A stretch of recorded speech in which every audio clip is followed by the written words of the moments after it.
서로를 기다려주는 공동체라는 제목을 가지고 함께 말씀을 나누려고 합니다. 이 8장부터 10장까지 어떤 내용을 우리가 다루었죠?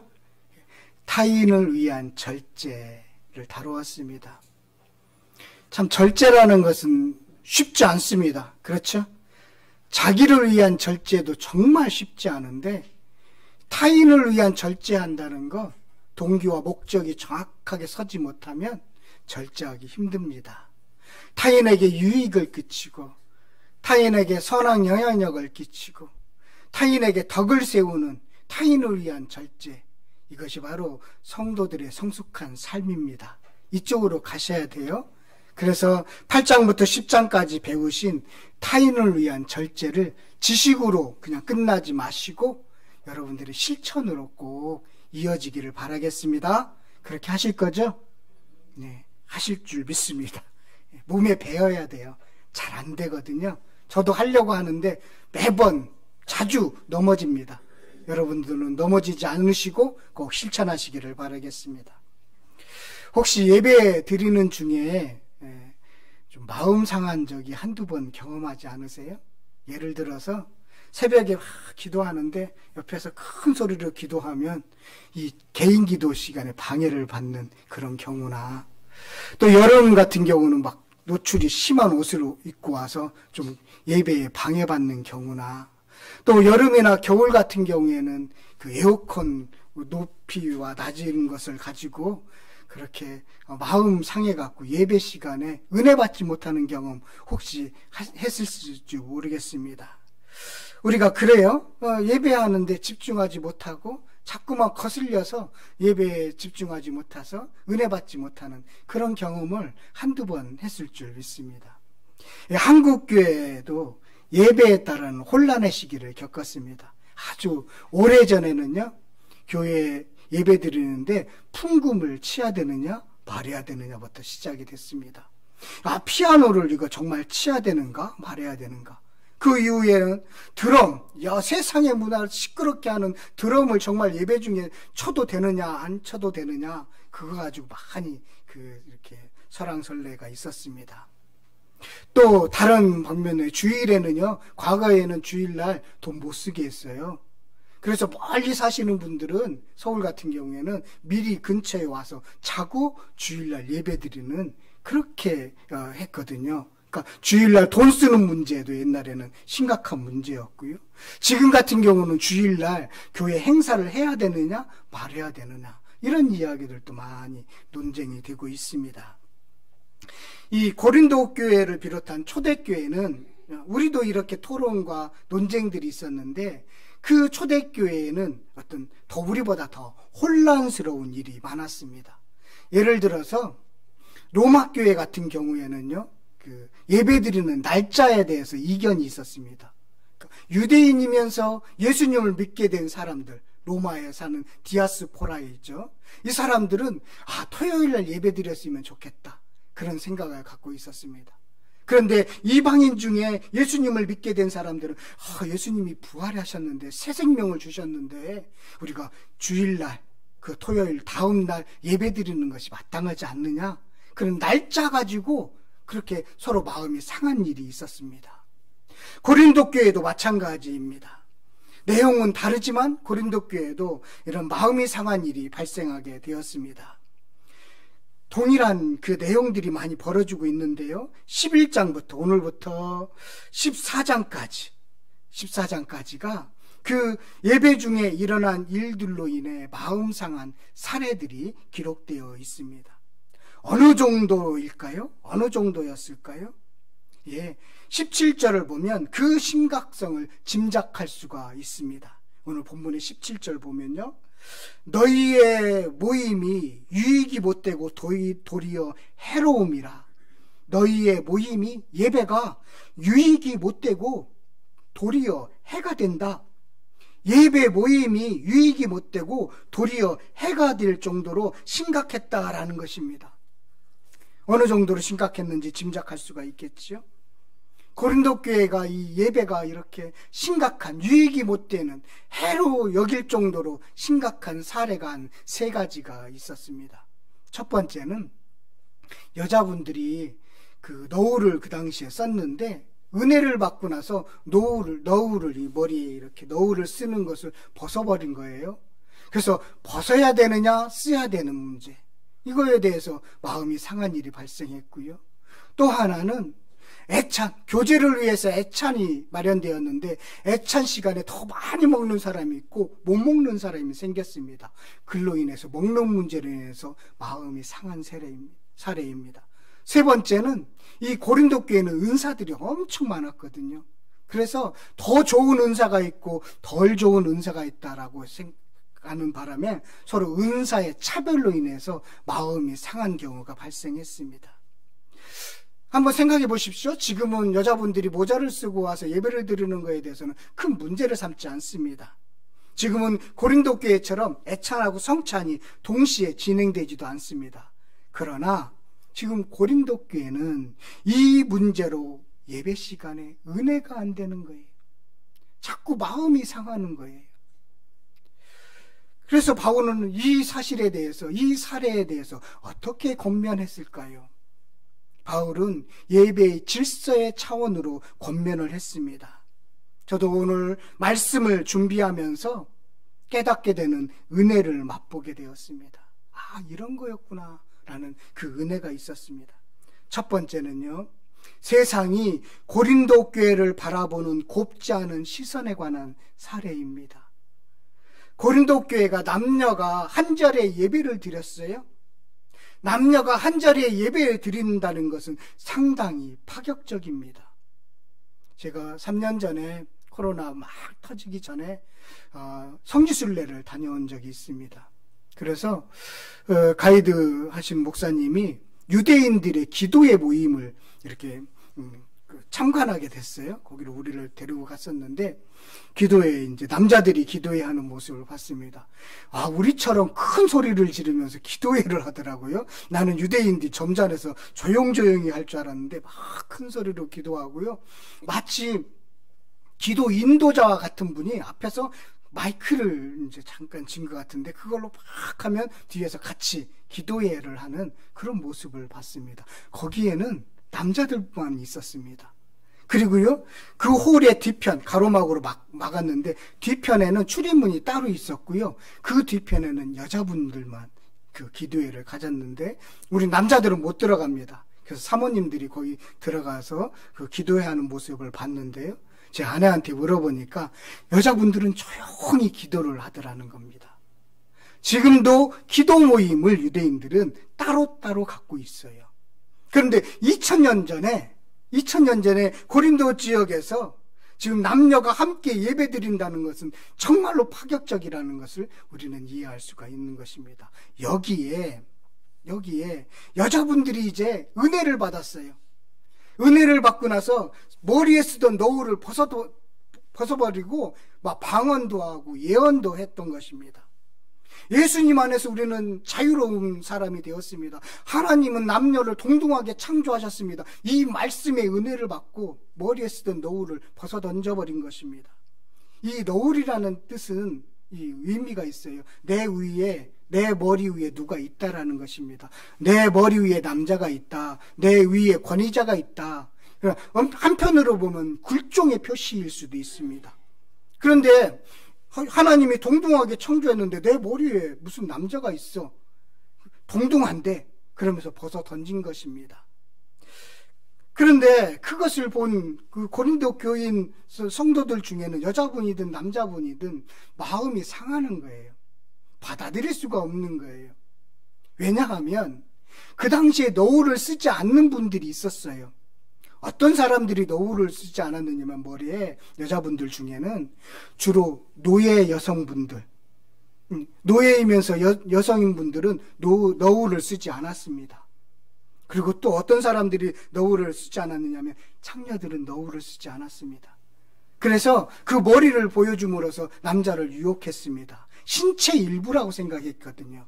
그래서 창녀들이 그렇게 했고요. 동성 연애자들이 있었는데 그 당시 고린도는 성적으로 타락한 지역이었는데 그런 분들도 너울을 쓰지 않았습니다. 남자이면서 나는 여자로 살고 싶다 하는 사람들은 반대로 너울을 썼던 것입니다. 이게 그 당시에 너울에 대한 문화예요. 그런데 지금 예배당에서 여성분들이 너울을 벗었대 라는 소문이 퍼지기 시작하니까 세상이 교회를 보는 시선이 곱지 않게 되었던 것입니다. 그래서 바울은 2절부터, 오늘 읽지 않았지만 2절부터 16절까지 여자가 머리에 너울을 쓰는 문제를 다루었습니다. 그러면서 13절에 신앙적인 이유, 13절을 우리 한번 읽어보도록 하겠습니다. 13절입니다. 함께 읽겠습니다. 시작. 너희는 스스로 판단하라. 여자가 머리를 가리지 않고 하나님께 기도하는 것이 마땅하냐. 또 14절 말씀 한번 더 보도록 하겠습니다. 시작. 만일 남자에게 긴 머리가 있으면 자기에게 부끄러움이 되는 것은 본성이 너희에게 가르치지 아니하느냐. 예. 신앙적인 이유로, 본성적인 이유로 여자분들이 너울을 쓰는 것이 좋다라고 그렇게 권면을 합니다. 그 이유는 세상 사람들이 볼 때 교회를 이상한 집단으로 여기지 않겠느냐라는 것입니다. 하나님은 남녀를 동등하게 창조했지만 사회 인식을 무시할 수 없는 것 아니겠느냐라는 것입니다. 세상 사람들의 마음이 닫히면, 교회에 대해서 이상한 시선을 갖고 있으면 전도의 문이 닫히지 않겠느냐. 그러니 그것이 맞지는 않지만 세상 문화가 아직 따라오지 못하니까 여성분들은 너울을 쓰는 게 좋겠다. 이웃에게 피해를 주지 않는 게 좋겠다. 불편하게 느끼지 않도록 하는 게 좋겠다라고 권면을 하는 것입니다. 여러분, 교회가 세상과 어떤 관계를 맺어야 되는지를 알려주고 있습니다. 교회가 왜 거룩해야 되는지, 교회가 왜 높은 도덕성을 가져야 되는지 가르쳐주는 내용입니다. 교회가 세상을 볼 때, 세상이 교회를 볼 때 부조리하고 자기들보다 합리적이지 못하다고 하면 누가 교회에 오겠습니까? 누가 교회에 대해서 좋은 감정을 갖겠습니까? 그래서 교회는 더 높은 수준의 삶을 영위해야 된다라는 것을 가르쳐주고 있습니다. 우리들의 삶이 그래야 돼요. 우리들의 삶이, 저 사람은 교회 다니나 나나 별반 차이가 없겠네, 그럼 매력이 없는 것이지요. 저분은 예수 믿는다더니 정말 달라졌네, 그런 매력을 가질 수 있도록 해라 라고 권면을 하고 있습니다. 두 번째는요, 애찬의 마음이 상한 사례입니다. 먹는 문제로 마음이 상하는 경우가 많습니다. 지금 한국교회도 좀 그런 것 같아요. 코로나 3년 동안 교회들이 주일 식사를 하지 않았습니다. 그리고 최근에 이제 코로나가 풀리면서 주일에 점심 식사를 하는 교회들이 하나 둘 생기는데요. 그러면서 다시 먹어야 되느냐, 점심 식사를 해야 되느냐, 하지 말아야 되느냐를 놓고 이렇게 의견이 많이 지금 표출되고 있습니다. 그래서 어려움을 겪고 있는 교회들이 상당히 있습니다. 제 가까운 친구 교회 목사들도 그런 어려움을 겪고 있다라고 토로하고 있습니다. 큰 교회는 큰 교회대로, 중형 교회는 중형 교회대로, 작은 교회는 작은 교회대로 조금 내용은 다르지만 비슷한 상황입니다. 저는 그동안 그 식사에 대해서 특별한 의견을 갖고 있지는 않았습니다. 저는 그랬어요. 상황에 따라 먹을 수도 있고 먹지 않을 수도 있겠다, 그런 생각을 늘 갖고 있었습니다. 어려서부터 저는 교회에서 늘 주일날은 점심 식사를 했던 게 이제 습관이 돼 있고 정통적으로 받아들이는 입장이기는 합니다. 그런데 성경에서 그것을 찾아보지는 못했어요. 꼭 주일날 점심 식사를 해야 되나? 그 성경에서 어떤 얘기를 해주는 부분이 없었던 것이죠. 찾아내지를 못했습니다. 그런데 이번 설교를 준비하면서 알게 되었습니다. 오늘 본문을 통해서 답을 찾을 수 있게 되었습니다. 고린도 교인들이요, 교제를 위한 애찬으로 인해서 마음이 상했어요. 이런 일이 일어난 배경이 21절, 22절 말씀입니다. 우리 다 같이 한 번 더 읽도록 하겠습니다. 함께 읽겠습니다. 시작. 이는 늘 만찬을 먼저 먹음으로 어떤 사람은 시장하고 어떤 사람은 취함이라. 너희가 먹고 마실 집이 없느냐? 너희가 하나님의 교회를 어심히 여기고 빈궁한 자들을 부끄럽게 하느냐? 내가 너희에게 무슨 말을 하랴? 너희를 칭찬하랴? 이것으로 칭찬하지 않노라. 왜 이런 일이 벌어졌을까요? 당시 예배는요, 고린도 교회나 초대교회 대부분 예배는 저녁에 드려졌습니다. 지금처럼 주일날 쉬는 게 없었어요. 그래서 저녁에 일을 마친 후에 예배를 드렸습니다. 여기 고린도 교회뿐만 아니라 사도행전 20장에 보면 바울이 드로아에서 말씀을 전한 그런 상황이 나오거든요. 제가 잠시 읽어볼게요.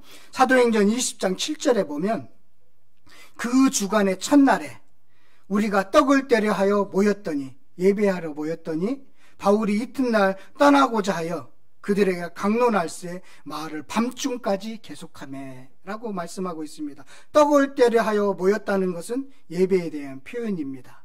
그래서 예배 때 애찬과 성찬이 그리고 말씀이 이렇게 하나의 예배 모범으로 갖게 된 것 같습니다. 그래서 바울이 오랫동안 이제 떡을 떼고 나서 말씀을 전하는데 너무 오랫동안 전할 말씀이 너무 많은 거예요. 그래서 하루 종일 일하고 온 유도구라는 청년이 창가에 걸터 앉아 있다가 뚝 떨어지잖아요. 졸다가. 그래서 죽게 돼요.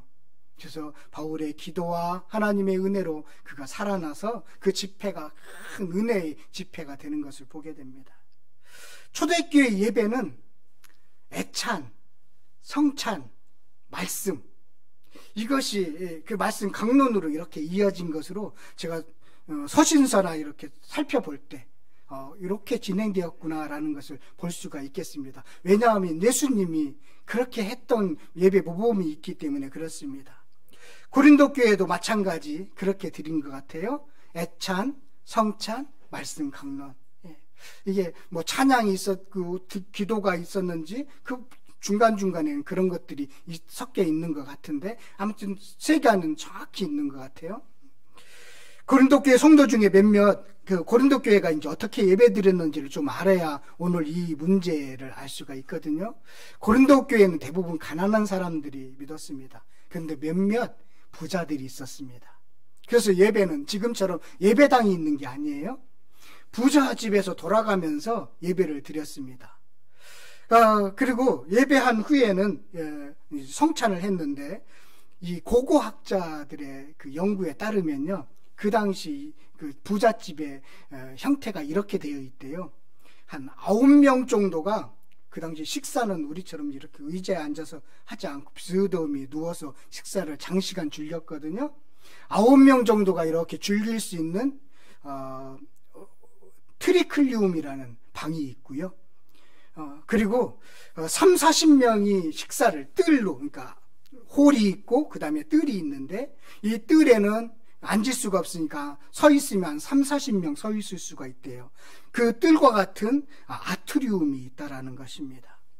그래서 먼저 도착한 상류층, 시간적인 여유가 있는 상류층 그리스도인들은 클리트리움에서 둘러앉아서 애찬을 즐겼습니다. 그러니까 고린도 지역에서 주로 부자들이 그렇게 즐겨왔어요. 그래서 예수 믿어도 자연스럽게 그렇게 해왔던 것입니다. 자신들이 가지고 온 좋은 음식들을 나누어 먹고요. 술도 서로, 포도주를 서로 나누어 먹었습니다. 그 중에 일부는 너무 많이 먹어서 배가 불렀고 또 너무 많이 마셔서 취해버렸습니다. 그러나 대부분 교인들은 이 일을 마치고 늦게 도착했습니다. 한 집에서 주인이 믿고 종이 믿었다고 해도 주인은 먼저 갈 수 있었지만 나머지 일을 다 처리하고 오는 노예 그리스도인들은 늦게 올 수밖에 없었습니다. 그래서 주로 노예나 여성분들은 애찬 시간에 맞춰서 올 수가 없게 되었습니다. 그래서 아트리움이라는 곳에서 아주 남은 음식, 빈약한 음식을 가지고 먹거나 음식이 떨어지면 굶어버린 거예요. 저녁에 밥을 먹지 못했으니 얼마나 배가 고프겠어요. 배고픈데 말씀이 들어오겠어요? 은혜가 안 되는 거예요. 부자들은 취해서 은혜가 안 되고 가난한 사람은 배가 고파서 은혜가 안 되는, 먹는 걸로 인해서 마음이 상한 일이 발생하게 된 것입니다. 이에 바울은요, 두 가지 측면에서 권면을 합니다. 첫째는 성찬을 하듯이 애찬을 하라고 권면합니다. 그래서 23절에서부터 26절 성찬의 의미를 설명한 이유입니다. 오늘 이 본문의 말씀은 성찬식 할 때 주로 인용하는 말씀이잖아요. 이 예수님이 성찬을 했죠. 예수님이 제정하신 거예요. 성찬은 예수님이 식탁에서 식사를 하고 나서 포도주와 빵으로 성찬을 합니다. 마태복음 한번 가서 찾아보겠습니다. 마태복음 26장 26절에서부터 28절까지의 말씀입니다.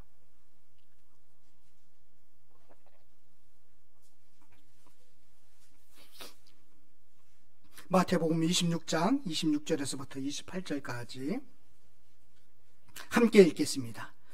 시작. 그들이 먹을 때에 예수께서 떡을 가지사 축사하시고 떼어 제자들에게 주시며 이르시되 받아서 먹으라, 이것은 내 몸이니라 하시고 또 잔을 가지고 감사하기도 하시고 그들에게 주시며 이르시되 너희가 다 이것을 마시라, 이것은 죄사함을 얻게 하려고 많은 사람을 위하여 흘리는 바 나의 피 곧 언약의 피니라.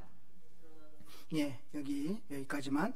성찬은 예수님이 마가의 다락방에서 제자들의 발을 씻는 것으로부터 시작이 되었습니다. 요한복음에 나와 있죠.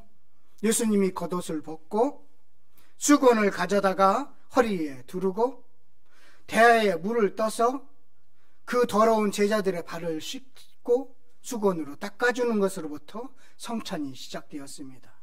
그리고 나서 애찬을 했어요. 애찬을 했다는 것이 그들이 먹을 때에 나오잖아요. 여기 본문에서도 마태복음에서 그들이 먹을 때 애찬을 한 후에 떡을 가지고, 빵과 떡을 가지고 성찬을 했던 것입니다. 그래서 바울이 이 애찬을 20절에 주의 만찬이라고 부른 이유가 여기에 담겨 있는 것입니다. 바울은 애찬이 성찬과 같은 의미로 기억되는 자리가 되어야 한다는 것입니다. 애찬이 그렇다는 거예요. 애찬은 성찬과 마찬가지로 예수님이 제자들의 발을 씻듯이 사랑하고 섬기고 나누는 자리가 되어야 한다는 것입니다. 사랑과 나눔은 붙어 있습니다. 발을 씻는 것과 애찬과 성찬이 붙어 있다는 것이에요. 그래서 바울은 애찬을 성찬과 같이 그리스도의 몸의 교제 코이노니아, 그리스도의 피의 교제 코이노니라고 여겼던 것입니다. 애찬도 성찬처럼 그리스도의 몸과 피를 나누는 것이어야 한다는 것이에요. 저는 애찬이 이 점심 식사하는 것이 이렇게 깊은 뜻이 있다는 것을 이번에 알게 되었어요. 제가 얼마나 부족한지를 이번에 발견하게 됐는데요. 아, 이런 의미가 있구나. 교회에서의 교제와 섬김이 이렇게 중요한 거구나 라는 것을 오늘 본문을 통해서 비로소 알게 됐어요. 신앙생활 저도 꽤 오래 했는데 왜 이걸 이제 알았는지 모르겠어요. 교회에서 형편에 따라서 식사를 할 수도 있고 못할 수도 있습니다. 형편에 따라서 그래요. 그러나 교회에서 행해지는 애찬의 의미는 우리 모두 알았으면 좋겠어요? 알았죠? 알았으면 좋겠어요. 이런 의미가 담겨져 있더라고요. 이번에 발견했네요. 여러분들도 그렇게 정리하시기를 바라겠습니다. 또 하나의 권면은요, 기다려주는 것입니다. 33절, 34절인데요. 우리 함께 다 같이 읽도록 하겠습니다. 33절, 34절입니다. 시작! 그런즉 내 형제들아, 먹으러 모일 때 서로 기다리라. 만일 누구든지 시장하거든 집에서 먹을지니 이는 너희의 모임이 판단받는 모임이 되지 않게 하려 함이라. 그 밖의 일들은 내가 언제든지 갈 때에 바로 잡으라. 예, 형제들아, 먹으러 모일 때가 아니죠. 예배 드릴 때죠. 그런데 먹으러 모일 때라는 거예요. 애찬과 예배가 같다라는 겁니다. 먹으러 모일 때 서로 기다려라. 없는 자, 연약한 자를 기다려주는 것이 성찬의 의미이다. 이게 예배이다라는 것입니다. 정말로 너 배가 고프냐? 어른, 부자나 가난한 사람 배고픈 건 똑같아요. 그렇죠? 배고프거든 집에서 먹고 오라. 기다려줄 수 없으면 집에서 먹고 와라. 그래서 네가 먼저 먹음으로써, 네가 먼저 취함으로써 남을 실족시키는 일은 없도록 해라. 간단한 해법입니다. 기다려주는 것이 신앙인 것입니다. 기다려주는 것이 예배인 것입니다. 너희가 먹으러 모일 때 너의 모임이 판단받지 않도록 기다려줘라 라고 말씀하고 있는 것입니다. 바울은 이렇게 애찬과 관련해서 영적인 권면과 실천적인 권면을 동시에 하고 있다는 거예요. 이런 의미가 담겨져 있습니다.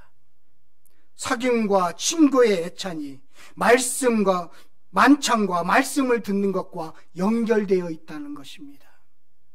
육적인 것으로 인해 예배 시간에 마음 상하는 일이 없도록 하라는 것입니다. 그래서 육적인 것과 영적인 것에 조화를 이루도록 해라 라고 권면하고 있습니다. 여러분, 이 말씀 고린도 교회에 향한 권면의 말씀이지만 오늘 우리들에게도 적용되는 말씀 아니겠습니까?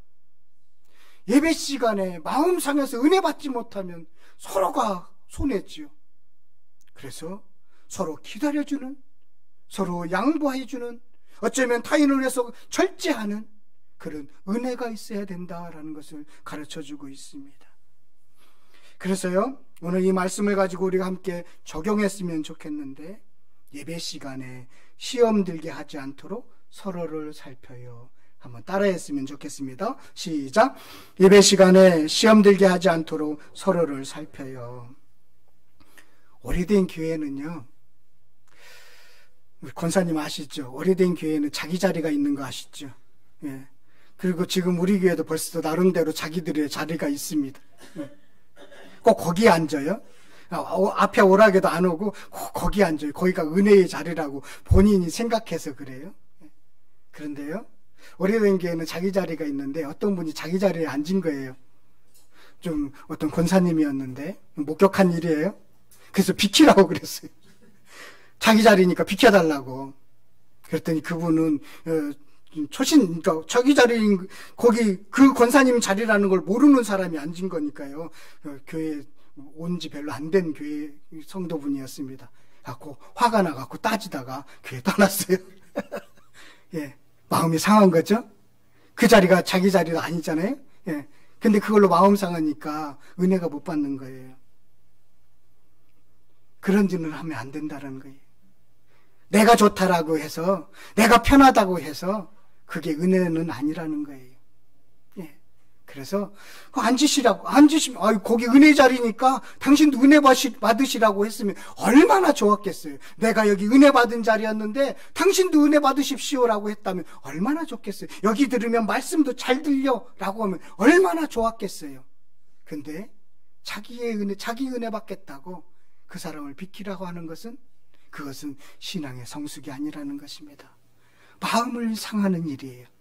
그래서 예배 중에 혹시나 나 좋다고 생각했던 것으로 인해서 마음 상하는 일이 없도록 서로를 살피는 저와 여러분 되었으면 참 좋겠습니다. 한 번 더 따라했으면 좋겠어요. 예배 시간에 시험 들게 하지 않도록 서로를 살펴요. 우리 오늘 말씀 주신 거 애찬의 의미가 이번에 배우셨죠? 예, 여러분들은 알고 있었는데 저만 몰랐는지 모르겠어요. 그 애찬, 이런 그 교제가 얼마나 중요하게 여기는구나 라는 것을 한번 말씀을 통해서 깨닫는 대로 우리가 함께 기도했으면 좋겠습니다. 함께 기도했으면 좋겠습니다.